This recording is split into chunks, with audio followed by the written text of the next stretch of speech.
Hal yang sulit dalam mengatur keuangan ketika uangnya tidak ada. Namun ketika Ramadan menjemputmu, ada atau tidaknya uang tak akan menjadi masalah bagimu.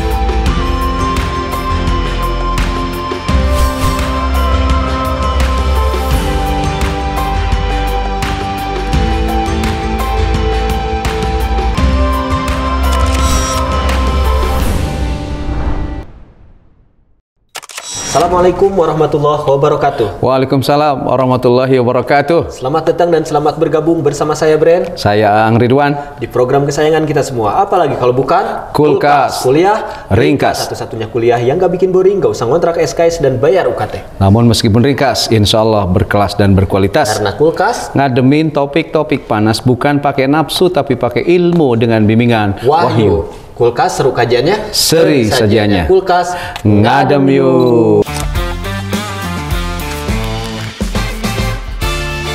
Luar biasa Pak Haji Aang. Tim Kulkas sekarang adalah tim pertama Pak Haji. Semua datang alhamdulillah. Berkah Ramadan. Ramadan kita ngumpul lagi ya. Ngumpul lagi. Dan yang pasti Pak Haji rencananya mau umroh bareng Pak Haji. Alhamdulillah, insya Allah tim Kulkas akan umroh bareng dengan Halifah Tour. Salah satu travel terbaik yang dimiliki oleh negeri kita. Fasilitasnya optimal, bimbingannya maksimal. Kalau umroh atau haji beserta Halifah Tour, maka umrohnya makbul dan hajinya mabrur. Fast track menuju surga. Tentu Pak Haji di sana banyak ibadah dan tentunya gacor mengambil pahala Pak Haji. Iya, ngagolontor Pak Haji. Seperti tema Kulkas hari ini Pak Haji tentang gacor di bulan Ramadan Pak Haji. Nah, gacor di bulan Ramadan ini apa maksudnya Pak Haji nih? Bangenan. Kalau pancingan bangenan. Bangenan ya. Gini Mang, kan Rasulullah Shallallahu Alaihi Wasallam bersabda, "Qad ja'akum sahru Ramadan." Telah datang kepada kalian bulan suci Ramadan, syahrun mubarakun, bulan yang ditaburi dengan keberkahan. Apakah yang dimaksud berkah? Tempo lalu kita sudah mengkaji. Banyak banget Pak Haji. Menurut Ragib Al-Isfahani, berkah itu adalah subutul khairil ilahi fi syai'in. Jadi menetapnya kebaikan Allah pada suatu perkara. Ibarat air pada gelas, ya. Air yang berada pada gelas, di situ ada kebaikan hingga bisa banyak pihak yang untuk meminum atau mengkonsumsinya. Tomang Brand misalnya punya minuman Nutrisari, Marimas. Malah disebut ya. Adem Sari misalnya. Itu Kumang Brand disimpannya di gayung. Apakah itu akan mendatangkan kebaikan? Aduh, Pak Haji. Tidak akan mendatangkan kebaikan. Di gayung, Pak Haji. Tetapi kalau ragam minuman itu disimpan di cawan, disimpan di gelas, di situ menetap kebaikannya, sehingga orang yang haus seperti kita habis puasa itu bisa langsung seruput untuk mengkonsumsinya. Jadi berkah itu menetapnya kebaikan Allah pada satu perkara. Kemudian Imam Al-Ghazali menyebut berkah itu adalah ziyadatul khair, bertambahnya kebaikan. Mang Brand punya kebaikan, misalnya mengajarkan ilmu tentang teknik editing audio video pada mahasiswa. Lalu mahasiswa mengambil manfaat dari ilmu itu sehingga mereka menjadi editor yang hidupnya berkarya. Itu kebaikannya bertambah, itu berkah. Kemudian dalam lisanul Arab, bahwa berkah itu disebut an-nama wa ziyadah, berkembang dan bertambahnya kebaikan. An-nama wa ziyadah. Jadi bila Ramadan disebut sebagai bulan yang bertabur berkah, maka di bulan suci Ramadan itu kebaikan tumbuh, kebaikan bercabang, kebaikan berkembang, kebaikan berbuah, dan kebaikan itu terus bertambah. Maka bagi orang yang beriman, bulan suci Ramadan itu disebut bulan untuk memanen kebaikan. Jadi manen kebaikan. Manen, ibarat petani panen. Jadi kan kalau panen gacor, tidak paceklik. Kalau paceklik kan tekor. Kalau panen berarti gacor. Gacor. Ya, Kalau ibarat petani, sekali lagi, bulan Ramadan itu bulan memanen kebaikan. Menuai kebaikan. Ya. Maka jangan takut untuk bertani. Kita harus bertani karena benar. Waduh, berani. Berani karena benar. Bukan berani karena Batak, Pak Haji, kalau kata stand up comedian. Bisa juga berani karena Batak. Beda deh, iya. Oh, jadi gitu Pak Jaang ya.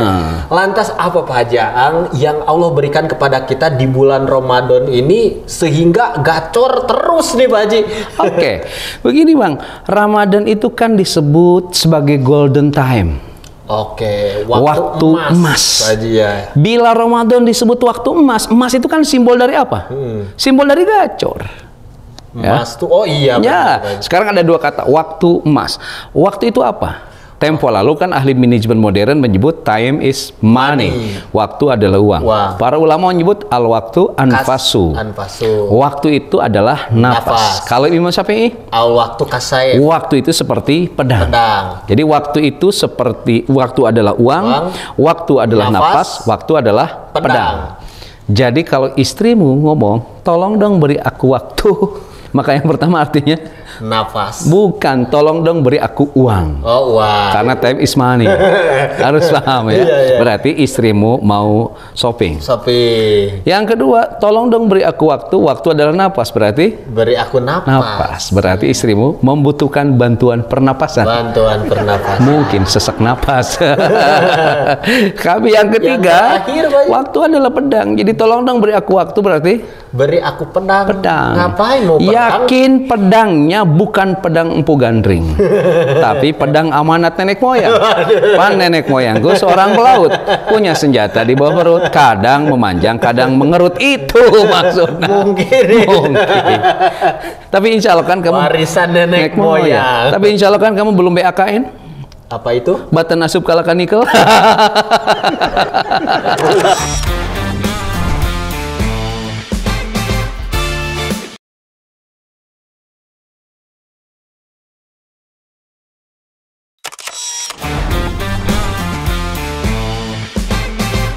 Yang kedua ada kata emas.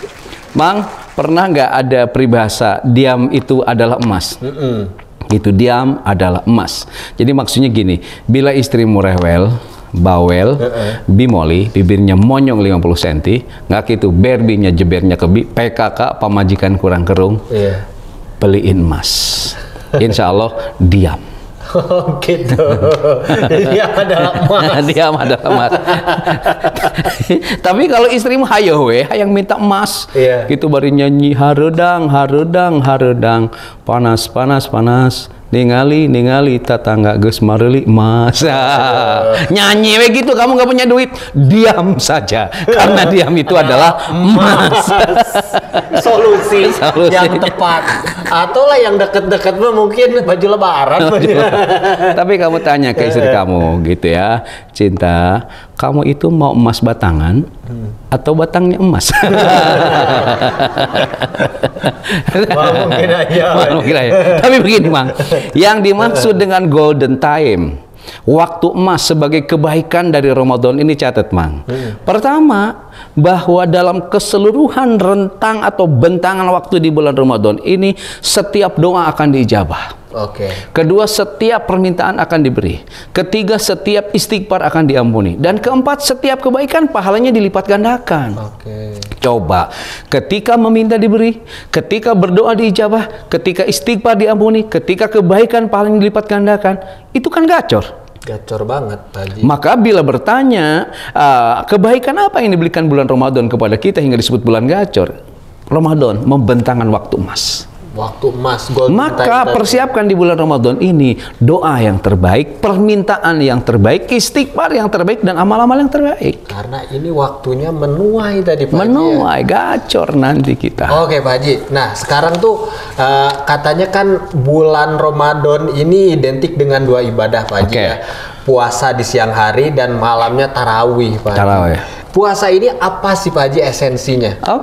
Puasa itu esensinya itu adalah al-imsak. Al-imsak. Menahan diri. Menahan diri. Yang bicara imsak kan suara raas bulan Ramadan itu ya. Kalau kita dengar toa dari masjid, waktos parantos jam 2. Besoknya waktos parantos jam 3. Besok diumun waktos parantos bangsat. Jam didingna leungit. Aya nu mau. Ku bangsat. Waktos parantos imsak. Nu ngararoko paehan, nu ngararoko paehan. Pada rokok nah paehan. Kan sok suara raas ya. Sahur lain sahur ya. Nah, Mang pahami begini ya, mereka yang boros, mereka yang berbuat dosa, mereka yang KDRT, itu judulnya karena lepas kendali. KDRT Iya, kan lagi ngetren sekarang KDRT itu adalah lepas kendali. Iya, benar, gitu ya. Gini, puasa itu Mang secara fisik itu melatih kita untuk mengendalikan nafsu makan minum setelah 11 bulan kita bekerja tanpa henti. Jadi fisik kita 11 bulan makan minum tuh bekerja tanpa henti. Kalau tidak diistirahatkan melalui mekanisme ibadah saum, nanti akan numpuk hormon-hormon negatif yang memproduksi penyakit fisik. Maka sumu, puasalah kalian, kendalikanlah nafsu makan kalian, tasihu, maka kamu akan sehat. Kan gacor hidup kita kalau badan kita sehat. Bisa nggak kita mancing kalau sakit? Nggak bisa. Bisa nggak kontes burung kalau kita sakit? Nggak bisa. Kontes burung. Parkit. Yang kedua, secara ruhani, Bang, puasa itu mengendalikan hawa nafsu kita. Dikendalikan hawa nafsu kita itu ya. Jadi kembali, jika bertanya apa sih esensi puasa itu? Esensi puasa itu adalah mengendalikan diri, paling tidak secara fisik mengendalikan nafsu makan minum supaya hormon negatif tidak numpuk dalam tubuh kita, ujungnya tubuh kita sehat. Dan kalau sehat, gacor. Insya Allah gacor ya Pak Haji ya. Nah sekarang Pak Haji, kalau kita tuh lost control Pak Haji, lepas kendali sehingga kita berbuat dosa. Nah ini ngaruh gak kepada gacornya hidup kita? Apakah dosa yang kita perbuat ngaruh pada gacor dan tidaknya rezeki kita? Itu dia Pak Haji. Tentu ngaruh. Maka tadi sebenarnya terlewat. Secara psikis, secara ruhani, puasa itu mengendalikan nafsu syahwat kita. Kan setiap manusia itu oleh Allah diberi 2 potensi kontradiktif kan? Apa aja Pak? Ilham fujurah dan ilham taqwa, potensi kebaikan dan potensi hawa nafsu. Maka puasa itu adalah mengendalikan, menekan hawa nafsu kita. Supaya apa? Supaya kita tidak produktif berbuat dosa. Sebab kalau kita lepas kendali berbuat dosa, itu membangun kesulitan-kesulitan dalam hidup kita. Jadi kita tidak gacor. Di Quran surah An-Nisa Allah berfirman, kata lagi nih, wa may yaksib isman fa innama yaksibuhu ala nafsi. Siapa saja yang mengerjakan dosa, maka sesungguhnya ia tengah mengerjakan kesulitan. Jadi gini, kalau hidup kita hari ini merasa sulit, itu introspeksi diri, bisa jadi kesulitan kita itu buah dari dosa-dosa kita. Sebab jelas kata Allah. Ya, bila kita hari ini pakai muke, maju kena mundur kena, ya, kita itu kalang kabut seperti sarang laba-laba. Nah itu jangan salahkan orang lain. Itu adalah diproduksi oleh dosa-dosa kita. Maka puasa secara ruhani ngajak kita mengendalikan hawa nafsu supaya stop berbuat dosa. Sebab dosa yang kita kerjakan itu akan membangun kesulitan dalam hidup kita. Semakin banyak dosa, semakin menggunung kesulitan kita. Berarti dosa kita tuh ngaruh Pak Haji ya sama gacor. Ngaruh sama gacor tidaknya kehidupan kita. Rasain aja. Lain pantas we atuh. Di sisi lain gini Mang, kata Allah kan kayak di sisi lain. Inna rahmatallahi qaribum minal muhsinin. Kalau kita berbuat baik itu berarti berbuat sesuatu yang tidak dosa. Maka qaribum minal muhsinin, rahmat Allah tuh sangat dekat. Inna rahmatallahi, sungguhnya rahmat Allah qaribun, dekat, minal muhsinin, dengan orang yang berbuat baik, dengan orang yang selamat dari perbuatan dosa. Lalu apa yang dimaksud rahmat? Sudah banyak kita bicarakan ya. Ada kasih sayang Allah, rahmat Allah itu kemudahan, rahmat Allah itu rizki yang halal dan barokah, rahmat itu ilmu yang bermanfaat. Pokoknya semuanya dibahas di bahasan judulnya berkat rahmat Allah ya. Di sana sudah kita kaji. Jadi Mang, kalau hidup kita dekat dengan rahmat Allah, dekat dengan kasih sayang, dekat dengan kemenangan, dekat dengan kemudahan, dekat dengan ilmu, dekat dengan sehat walafiat, gacor kan hidup kita. Oke. Luar biasa Pak Haji. Maka jangan sekali-kali berbuat dosa, sebab dosa itu akan membangun gunungan kesulitan kita. Gunungan kesulitan. Mang, gunung-gunung apa yang suka dipuji? Gunung Fuji Pak. Gunung Puji. Apa lain namanya? Klasik. Klasik jokes. Klasik jokes.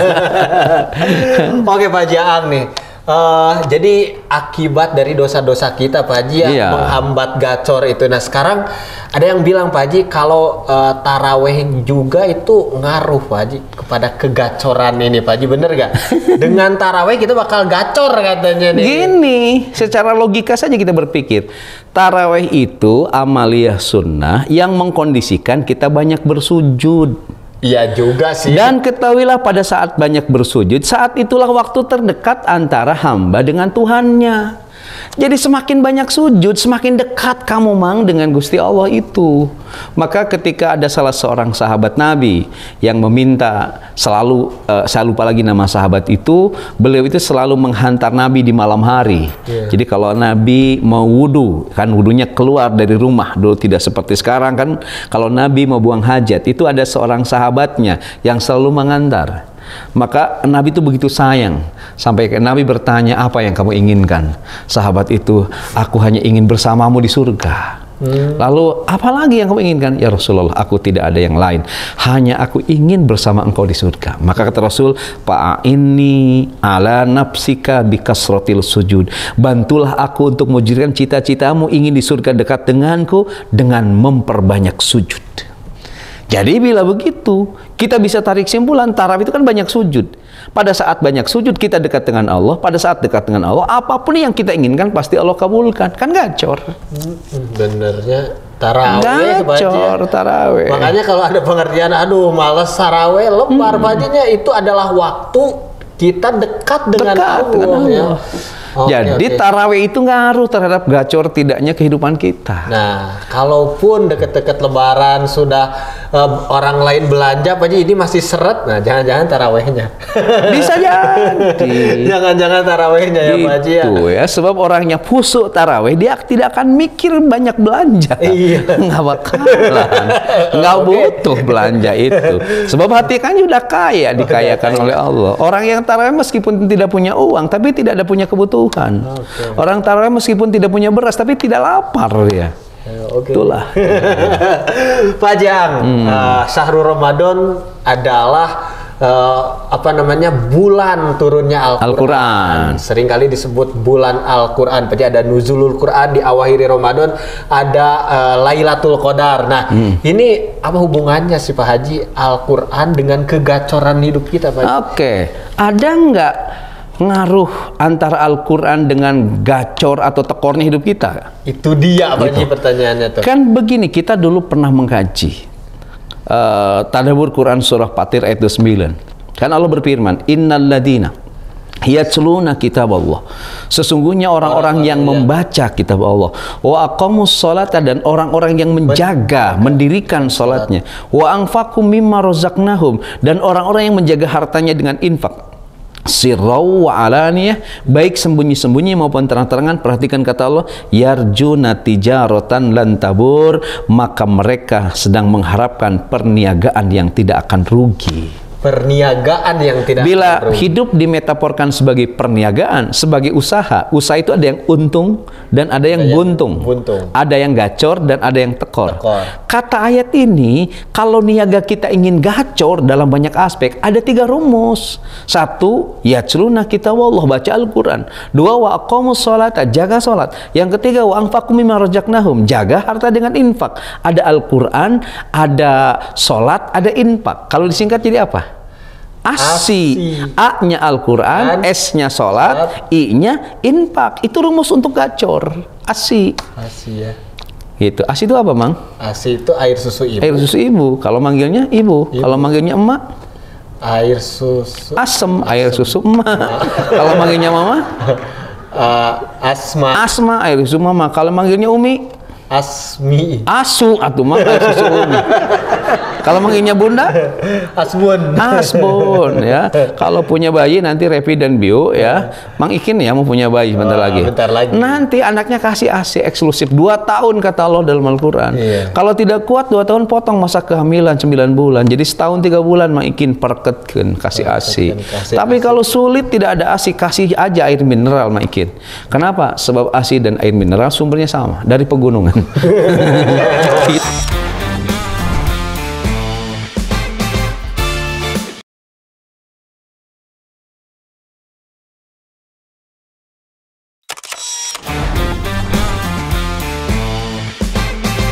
Kalau di bulan suci Ramadan ini kita berinteraksi dengan Al-Quran, gacor, tijaratan lan tabur, bisnis kita, niaga kita, usaha kita, ikhtiar kita, itu tidak akan tekor gacor kata Allah. Nah, itu dia. Bagi Sobat Ngadem yang pengusaha Pak Haji ya, Iya. dekat dengan Al-Quran, sering-sering baca Quran. Dan kita alhamdulillah sekarang saya banyak amat menyaksikan para pengusaha yang hidupnya dekat dengan Al-Quran, para pengusaha yang menjaga sholat, para pengusaha yang dermawan, banyak sekarang saya menyaksikan. Dan mereka semakin terus maju. Ternyata itu mungkinnya salah Itu satu rumusnya. salah satu Dekat rumusnya. dengan Al-Quran. Dekat dengan terus baca Al-Quran. Al-Quran. Kalau tidak bisa dekat dengan Al-Quran, dekatlah dengan orang yang gemar pada Al-Quran. Ya minimal itu Gitu, artinya Pak Haji. iya. Pak Haji Ang, nah kalau barusan Al-Quran ya, dan sekarang tuh saya berbicara tentang infak. Ramadan juga kan bulannya infak, ada zakat fitrah, ada berbagai amalan infak yang dilipat gandakan Pak Haji nih di bulan ini. Ini ada kehubungannya dengan kegacoran hidup kita infak ini Pak Haji? Ada kan tadi juga disebut tuh angfaku infak. Oh iya benar. Nah, tetapi memang kita bisa lihat juga di Quran surah Al-Baqarah ayat 261 yang dulu pernah kita kaji. Masalul ladina yunfikuna amwalahum fi sabilillah. Perumpamaan orang yang mengeluarkan hartanya, menginfakkan hartanya di jalan Allah. Perhatikan, kamasali habbatin ambatat sab'a sanabila fi kulli bulatim mi'atu habba. Maka orang yang infak itu perumpamaannya seperti dengan sebutir benih yang menumbuhkan 7 butir. Pada setiap butir itu ada 100 biji. Jadi artinya ketika kita infak, Allah akan mengkalikan 700 kali lipat, Mang. 700 kali lipat? Iya, ini kata Allah di 261 itu matematika Allah. Jadi Amang di bulan Ramadan ini infak 1 juta dikalikan 700 kali lipat jadi 700 juta. Kata Allah seperti itu kan gacor. Bisa lebih malah wallahu yudhaifu liman yasha. Allah pun bisa melipat gandakan yang lebih banyak lagi. Jadi 700 kali lipat. Asli nih. Maka sebetulnya untuk ahli infak, ahli sedekah, orang-orang yang dermawan tidak akan pernah rugi. Gacor terus mau tekor hidupnya itu. Oke, luar biasa infak ya. Jadi lipat gandakannya kira-kira apa aja 700 kali lipat. Luar biasa. Masalahnya tinggal yakin atau tidak pada firman Allah. Yakin atau tidak ya. Dan banyak saudara-saudara kita yang sudah meyakini dan Allah menunjukkan. Ini Bos Rian Pak Haji infak loh. Oh, luar biasa. Makanya foto-fotonya buka cabang terus. Wah, buka cabang di mana? Semoga tidak buka cabang istrinya ya.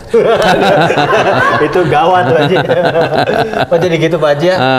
Ramadan bulan gacor luar biasa sekali. Siangnya kita puasa, malamnya taraweh, kita harus dekat dengan Al-Qur'an Pak Haji. Kemudian kita juga infak dan sedekah. Infak dan sedekah, kalau itu komplit, ini saatnya kita menuai Pak Haji. Kita akan memanen semua. Memanen semuanya. Ada kata-kata Ngadem buat Sobat Ngadem semua. Oke, jangan pernah belanja melebihi pendapatan. Waduh, jadi karena belanja ya. Sebab tekormu adalah deritamu. Namun berdoalah di bulan Ramadan ini dengan penuh keikhlasan, maka gacormu adalah teman setiamu. Waduh, gacormu teman setiamu. Hal yang sulit dalam mengatur keuangan ketika uangnya tidak ada. Namun ketika Ramadan menjemputmu, ada atau tidaknya uang tak akan menjadi masalah bagimu. Oke, itu orang yang gacor, Pak. Menabung tak harus besar, namun konsistensi tidak bisa ditawar. Bila Ramadan kau isi sepenuh hati, maka Ramadan adalah investasi yang abadi. Woi, investasi bukan saham, bukan sekedar saham, bukan sekedar unit rumah. Aduh, ini nih. Jika semua tagihan sudah terbayar, maka hatimu akan ambyar. Namun bila zakat, infak dan sedekah tidak kau tunaikan, maka dalam darahmu setan akan berkencan. Setan berkencan. Halus ini sih jual kadinya gitu. Kang Mama. Kang Mama. Oke, Anda tidak harus mendapatkan semua yang Anda inginkan. Namun Ramadan menjanjikan semuanya. Anda tinggal pilih mau gacor atau tekor. Waduh. Cuman di Ramadan Pak Haji, semua Ramadan disajikan, tinggal kita mau atau tidak mengambil itu. Oke. Mau atau tidak kita umroh? Tergantung pilihan kita. Pak Haji. Kalau mau umroh dengan Halifatur pastinya. Bimbingannya maksimal, fasilitasnya optimal ya. Kalau mau haji? Kalau haji dan umroh dengan Halifah, hajinya mabrur, umrohnya makbul, fast track ke surga. Fast track ke surga. Sonding Pak Haji Soninya. Siap. Halifah tuh travel terbaik di Indonesia. Travel terbaik di Indonesia. Oke Pak Jang, tidak terasa 30 menit kebersamaan kita menemani Sobat Ngadem semua di rumah. Berbicara tentang Ramadan ini luar biasa sekali Pak Haji ya. Jawaban atas pertanyaan ini jangan dianggap yang paling benar. Tanyakan kembali pada narasumber yang lain.